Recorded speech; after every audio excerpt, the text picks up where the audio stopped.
Good morning दोस्तों, कैसे हैं आप सभी। उम्मीद करता हूँ अच्छे होंगे आप लोग। चलिए एक बार फिर से मैं अपने चैनल पे आपका स्वागत करना चाहूंगा। आज मैं एक नया वीडियो लेकर के आ गया हूँ और नया वीडियो के साथ आज हम लोग 9th क्लास से एक नया चैप्टर शुरू करने वाले हैं। आज हम लोग सीखने वाले हैं रेखाएं एवं कोण। तो रेखाएं एवं कोण को सीखने से पहले हम लोगों को क्या करना होगा, तो हम लोगों को कुछ ना टर्म्स और कुछ परिभाषाएं सीखनी होंगी। तो आज मेरा पहला वीडियो है, आज इस रेखा और कोण का पहला वीडियो है। चलिए देखिए और समझिए। तो शुरू करते हैं आज का वीडियो बिना देरी किए हुए। चलिए देखिए दोस्तों, आज का जो हमारा वीडियो है वो है रेखाएं एवं कोण क्लास 9th के लिए। ठीक है, ध्यान से सीखिए। मैंने बताया कि एक दिन मेरा 9th का वीडियो आएगा, एक दिन मेरा फेसबुक क्या बोलते हैं क्लास 8 का वीडियो आएगा, अल्टरनेट आएगा। ठीक है दोस्तों, तो आज मेरा 9th का, कल मैंने 8 का वीडियो अपलोड कर दिया था।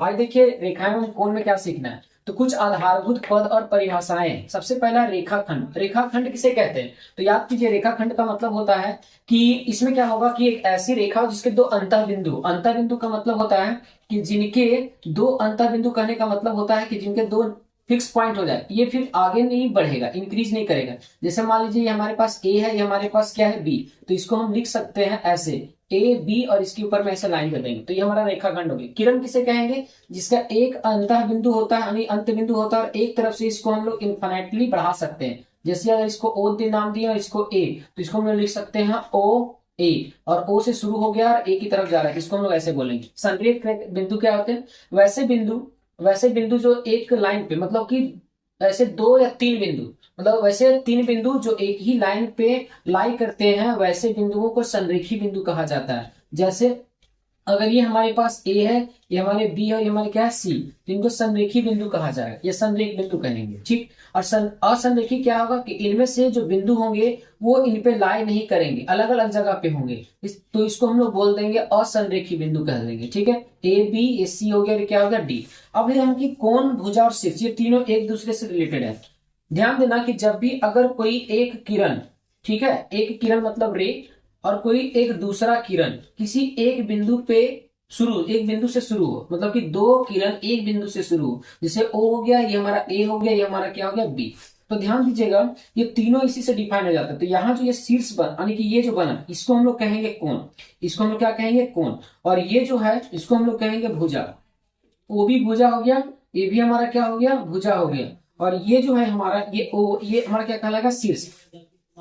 तो कोण को कैसे लिखा जा सकता है, तो कोण को लिखने का तरीका कैसे, देखिए ऐसे कोण का सिंबल ऐसे होता है, इसको लिख सकते हैं ए ओ बी, तो ये हो जाएगा आपका ए ओ बी।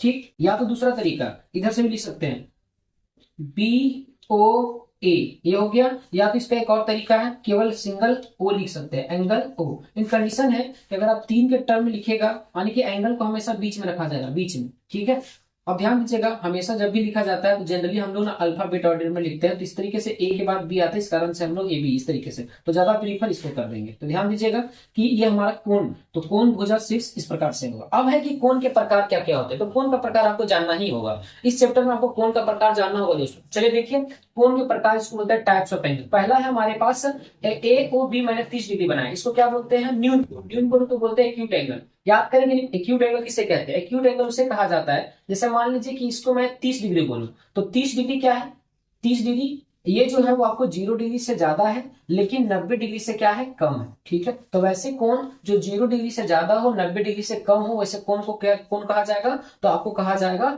एक्यूट एंगल यानी न्यून कोण। ठीक है, समकोण किसे कहते हैं, तो समकोण क्या होता है कि जिसका एक कोण, मतलब कि जिसका एंगल अगर मैं यहाँ को थीटा बोल दूं, थीटा या तो एक्स, चलो एक्स ही ले लेता हूं, यहाँ पे क्या हो जाएगा एक्स, यानी एक्स बराबर कितना हो जाए 90 डिग्री, तो इसको क्या कहेंगे हम लोग समकोण कहेंगे, राइट एंगल।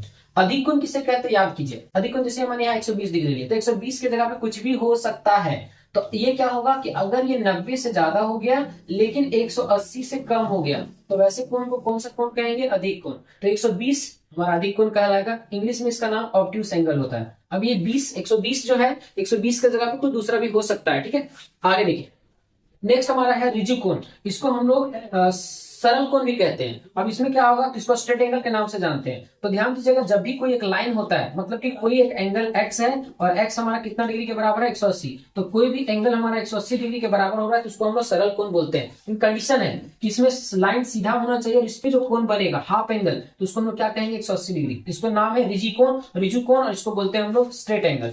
नेक्स्ट आपका है प्रतिवर्ती कोण, इसको हम लोग रिफ्लेक्स एंगल के नाम से जानते हैं। रिफ्लेक्स एंगल क्या होता है, तो ध्यान से देखिए वैसा कोण जो आपका 180 डिग्री से क्या होगा, ज्यादा होगा। तो यहाँ पे जैसे मैंने 250 लिया, 250, ठीक है, और तो ये क्या होगा, 360 से कम होना चाहिए। तो वैसा कोण जो 180 से ज्यादा हो लेकिन 360 से कम होगा तो उसको प्रतिवर्ती कोण यानी रिफ्लेक्स एंगल के नाम से जाना जाता है। तो देख लीजिए, इसको मैंने ऐसे बनाया है, 250 डिग्री मान ली है। तो ये हमारा, ये एग्जैक्ट नहीं है, मैंने डाटा माना है, रॉ डाटा। तो इसको हम लोग क्या बोलेंगे, 250 डिग्री, ये हमारा रिफ्लेक्स एंगल का है। समझाने के लिए मैंने ऐसा लिया, ठीक। नेक्स्ट आपका है आपका संपूर्ण कोण, जिसको हम लोग कंप्लीट एंगल कहते हैं। कंप्लीट एंगल क्या होता है कि जब कोई भी चीज एक राउंड पूरा कर लेता है तो उसको हम लोग कंप्लीट एंगल कहते हैं। इसका मतलब एक्स का वैल्यू कितना होना चाहिए, 360 डिग्री। तो 360 डिग्री होता है तो उसको हम लोग संपूर्ण कोण या कंप्लीट एंगल कहते हैं, ठीक है।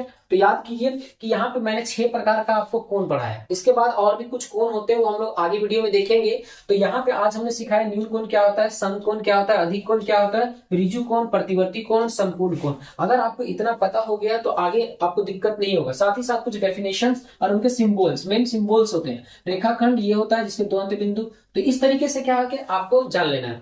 तो ये हमारा आज का वीडियो रहेगा पहला, रेखा एवं कोण का। इसके बाद इसका पार्ट 2 भी आएगा, ये हमारा पार्ट 1 होगा। This is part 1।